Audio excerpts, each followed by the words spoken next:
Good morning, students. Today I'll be discussing the next question, that is module 3, question number 5. Derive the Poisson's and Laplace equation. So Poisson's equation can be derived using the Gauss law in point form. Poisson's equation can be derived using the Gauss law in point form, Gauss law in point form, right? Gauss law in point form. So according to the Gauss law in point form, we know that del dot d bar is equal to rho v. Del dot d bar is equal to rho v. Take it as equation 1. D bar is the flux density and rho v is the volume charge density. D bar is flux density and rho v is volume charge density. We know that flux density and electric field intensity are related to each other. Right? The relationship between the electric flux density and the electric field intensity is given by d bar is equal to epsilon E bar. D bar is equal to epsilon E bar. Take it as equation 2. Therefore, we have del dot of d bar is epsilon E bar. Substitute that. So epsilon E bar, this is equal to rho v. This is equation 3. From gradient relationship, we know that E is equal to minus del v. E is equal to minus del v. Take it as equation 4. So put equation 4 in equation 3. What we get here, if you put equation 4 in equation 3, we get del dot of epsilon E bar is minus del v. So minus del v, this is equal to rho v. This is equal to rho v. Take it as equation 5. Take it as equation 5. Alright. Then we have minus epsilon outside as constant. So if minus epsilon is constant here. So if we take that epsilon constant outside, we get therefore minus epsilon of del dot del v, this is equal to rho v. Minus epsilon del dot del v is equal to rho v. Take it as equation 6. Right. Then here del dot del v. So we can rewrite the equation for del dot del v. Del dot del v, this is equal to minus rho v by epsilon. Minus rho v by epsilon. Take it as equation 7 here. Fine. So del dot del operation, we know that it is equal to del squared. Del dot del is del squared. So this equation I can again write it as follows. So that is del dot del will be del squared. So I get here del square v. This is equal to del square v is equal to minus rho v by epsilon. Minus rho v by epsilon. Take it as equation 8. Fine, students. So this equation 8 is called as the Poisson's equation. So this equation 8 is called as Poisson's equation. Poisson's equation. Right. Now for the dielectric medium, rho v is equal to 0 for the charge free region. For the dielectric medium, rho v is equal to 0 for charge free region. Fine. So as rho v is 0 for the charge free region, so if you substitute rho v is 0 in the above equation 8, then we get del square v is equal to 0. This is for the charge free region. So this is a special case of Poisson's equation, and this equation 9 is called as the Laplace's equation. Laplace equation. Okay, Laplace equation. The del square operation is called as the Laplacian of v. So this del square operation is called as Laplacian of v. Fine. Now this del square operation can be defined in different coordinate systems. Del square operation can be defined in different coordinate systems, right?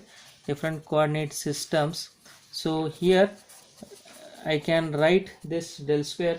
So potential V can be expressed in any of the three coordinate systems. So I can write V of x comma y comma z, or I can write V of r comma phi comma z, or I can write V of r comma theta comma phi. Okay. So here in Cartesian coordinate system, del v, so it is del square v, so it is del v, this is given by dou v by dou x ax bar plus dou v by dou y ay bar plus dou v by dou z az bar. But now del dot del v, I want del dot del v. So del dot del v, this will be equal to dou by dou x So del is dou by dou x ax plus dou by dou y ay plus dou by dou z az. So del dot of del v. So del dot of del v is, this is del dot of dou by dou x of dou v by dou x plus dou by dou y of dou v by dou y plus dou by dou z of dou v by dou z. So this gives me del square v is equal to dou square v by dou x square plus dou square v by dou y square plus dou square v by dou z square. This is equal to 0. Take it as equation 10. So this is the Laplace equation in Cartesian system. Similarly, I can write the Laplace equation in cylindrical and spherical system. Right? In this is del square v is equal to, in cylindrical system I have del square v is equal to 1 upon r dou by dou r of r dou v by dou r plus 1 by r square dou square v by dou phi square plus dou square v by dou z square plus dou square v by dou z square. Okay, so 1 upon r dou by dou r of r dou v by dou r plus 1 upon r square dou square v by dou phi square plus here one more term will come, it is dou square v by dou z square, dou square v by dou z square. So this is equal to 0. This is equal to 0 here. Okay, so this is Laplace equation in cylindrical form. Just memorize these equations here. So this is Laplace equation in cylindrical form. Similarly, I can write the Laplace equation in, that is, spherical system. So for the spherical system, the equation will be like this. So for the spherical system, we have del square v is equal to 1 upon r square dou by dou r of r square dou v by dou r plus 1 upon r square sin theta dou by dou theta of sin theta dou v by dou theta plus 1 upon r square sin square theta dou square v by dou phi square. This is equal to 0. So in the Cartesian system we have x, y and z. In the cylindrical system we have r, okay, phi and z, and in the spherical system we have r, theta and phi. Right, students? So this is the Laplace equation in spherical form. This is the Laplace equation in the spherical form. Okay, so this is how we have derived the Laplace equation and the Poisson's equation. Now next question number that is 5b. Derive the uniqueness theorem. Derive the uniqueness theorem. Uniqueness theorem. Let us go through the details of uniqueness theorem. So let us assume that we have two solutions of Laplace equation. So what is the Laplace equation? Del square v is equal to 0. Let us assume there are two solutions of Laplace equation, that is v1 and v2 are the two solutions. Right? Both are the functions of the coordinate systems, both the functions of the coordinates used. So therefore we have del square v1 is equal to 0, right, as it is satisfying both. That is v1 and v2 are the solutions satisfying the equation del square p is equal to 0. So I can write del square v1 is equal to 0 and del square v2 equal to 0. So from this I can write del square v1 minus del square v2 is equal to 0, because RHS is 0, 0 minus 0 is 0. So del square v1 minus del square v2 is equal to 0. So again I have here del square of v1 minus v2. So this is equal to 0. Del square of v1 minus v2 equal to 0. So here each solution must satisfy the boundary conditions, and if you represent the given potential values on the boundary by VB, if you represent the given potential by the boundary value VB, by the boundary value VB, then then the value of V1 on the boundary, let it be V1B, and let the value of V2 on the boundary be V2B.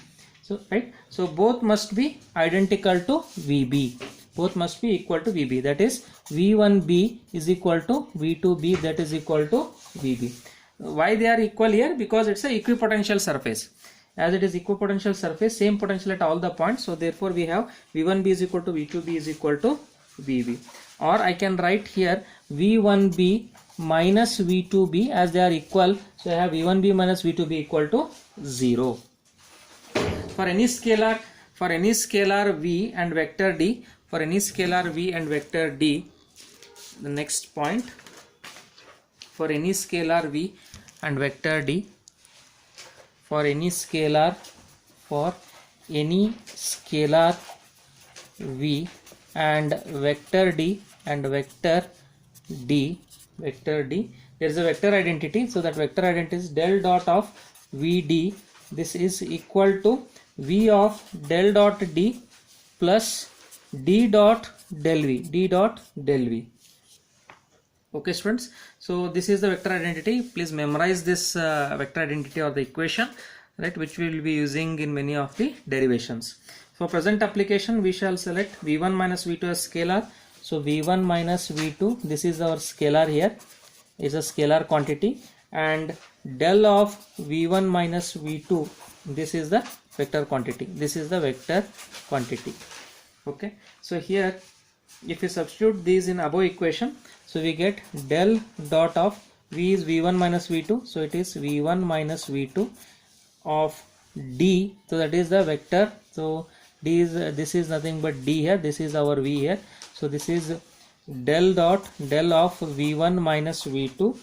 Okay, so this is equal to V1 minus V2, that is V of del dot of d is del of V1 minus V2, then plus d is del of V1 minus V2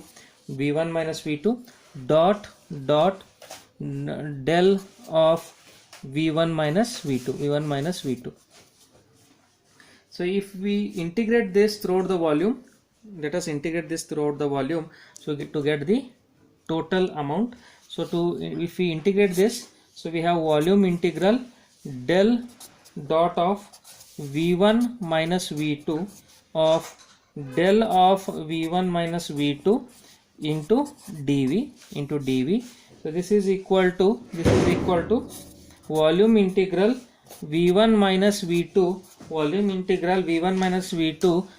del of V1 minus V2, right, this dV plus RHS, this is RHS here in this equation, above equation, plus it is volume integral del of V1 minus V2 this square dV.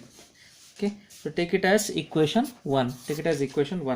According to the divergence theorem, we know that volume integral is nothing but it can be replaced by the surface integral, right? Volume integral can be replaced by surface integral using the divergence theorem, is it not?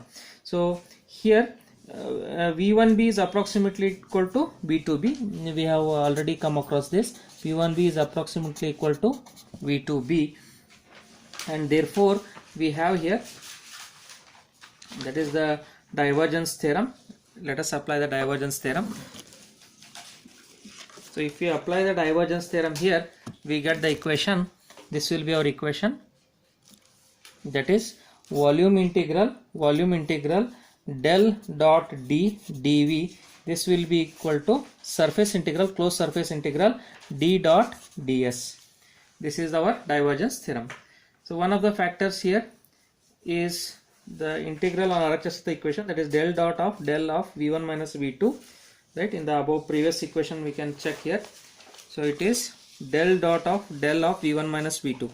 So here this equation del of V1 minus V2, it is del square of V1 minus V2, or del square V is equal to 0. So this term becomes equal to 0, right? So this entire term becomes equal to 0.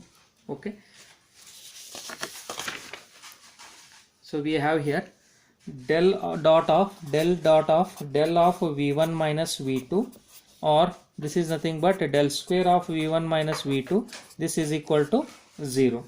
So by the Laplace equation, that is nothing but del square V is equal to 0, right? So therefore volume integral, therefore I can write volume integral of del dot of V1 minus V2, that is LHS in our previous equation, del of V1 minus V2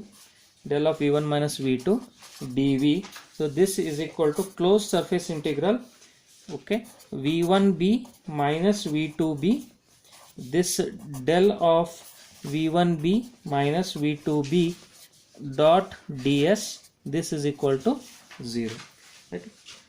So I am using v1b and v2b at the boundary values. Just I have substituted here in the RHS. So the LHS of equation 1 is 0. In the above equation, the LHS of equation 1 is 0. Okay, because v1b is equal to v2b. Okay, so RHS of equation 1 must be equal to 0. Right. So LHS of equation 1 is 0 because v1b is equal to v2b. Right. So v1b is equal to v2b. v1b is equal to v2b. So LHS becomes 0 here. Right. Therefore RHS must be equal to 0. So we know that del square of v1 minus v2 is 0, that is del square v is equal to 0. So first term of RHS of equation will become equal to 0, that we have seen. So remaining term, that is second term of RHS of equation 1. So which is our equation 1 here. So this is our equation 1. So the second term of RHS of equation 1, this must be equal to 0. Right? This must be equal to 0. So let us write that. So that is volume integral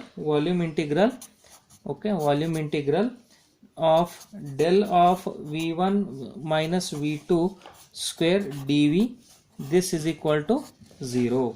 So there are two reasons why the integral should be equal to 0. The first reason is that the integrand, that is the inner that is the term inside the integral symbol, that should be equal to 0. And another reason is, so this integrand values, that is both positive and negative values, are equal and opposite, so they cancel out each other, then the integral becomes equal to 0. These are the two reasons. But here the second reason, that is if the second reason has to be satisfied, then del of v1 minus v2, okay, so this square cannot be negative, right? Del of v1 minus v2 square, whatever we have written here, del of v1 minus v2 square, so this cannot be negative.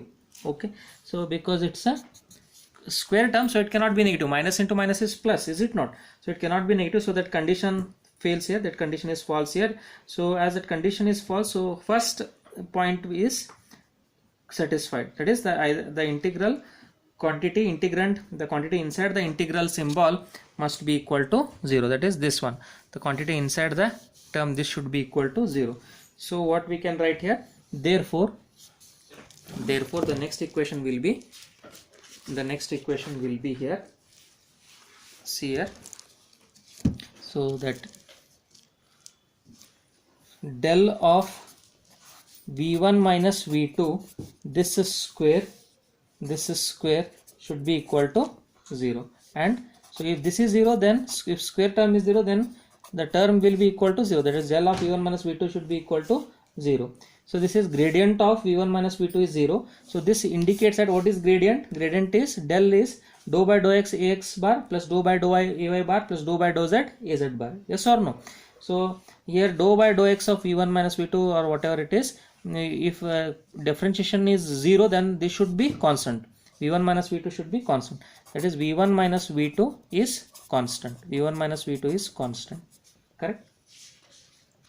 So if v1 minus v2 is constant, right, that is we can write v1b minus v2b, this should be equal to 0, because for the equipotential surface v1b is equal to v2b, so v1b minus v2b is equal to 0. So this indicates that v1 is equal to v2, right? v1 minus v2 is equal to 0 or v1 is equal to v2.